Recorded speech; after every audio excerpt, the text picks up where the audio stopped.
দুনিয়াবি হিসেবে আদম আলাইহিস সালামের সন্তান আমার নবী দুনিয়ার হিসেবে। তবে আলেম আরওয়াহ সৃষ্টির রহস্য, সৃষ্টির শুরুতে আগে সর্বপ্রথম আমার নবীকেই সৃষ্টি করেছেন। সুবহানাল্লাহ। তাহলে যাকে আগে সৃষ্টি করেছেন পরে পাঠিয়েছেন, এটা আল্লাহর কুদরত। বাফতের হিসাব করে করতে হবে। কারণ আল্লাহ কোরআনের মধ্যে বলে দিয়েছেন সূরা আহজাবের মধ্যে, মা কানা মুহাম্মাদুন আবা আহাদিম মির রিজালিকুম ওয়ালাকির রাসূলুল্লাহি ওয়া খাতামান নাবিয়্যিন।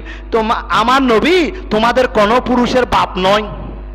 মা কানা মুহাম্মাদুন আবা আহাদিম মির রিজালিকুম, তোমাদের কোন পুরুষের বাপ নয়। এ মির রিজালিকুম, আদম আলাইহিস সালাম তো একজন পুরুষ, মহিলা নন। মহিলা হচ্ছে মা হাওয়া আলাইহিস সালাম। যেখানে সর্বশ্রেষ্ঠ আল কোরআনে আল্লাহ এলান করে দিচ্ছেন তোমাদের কোন পুরুষের বাপ নয়, সেখানে আদম আলাইহিস সালামের বাপ কিভাবে হয়? বরং ওয়ালাকির রাসূলুল্লাহ, তিনি আল্লাহর রাসূল, ওয়া খাতামান নাবিয়্যিন, ওনাকে সর্বশেষ মোহর নবুয়ত দিয়ে পাঠানো হয়েছে। সুবহানাল্লাহ। তারপরে আমার নবীর সিফত, আমার নবীর 99টি সিফত আছে। আল্লাহর যেভাবে 99টি সিফত আছে, আল্লাহর একটি জাতি নাম, সেটা হচ্ছে আল্লাহ। আল্লাহর একটি জাতি নাম, সেটা আল্লাহ। আরগুলো হচ্ছে সিফত, 99টি নাম। ঠিক একইভাবে আমার নবী পাক সাল্লাল্লাহু আলাইহি ওয়াসাল্লামের 99টি সিফত রয়েছে।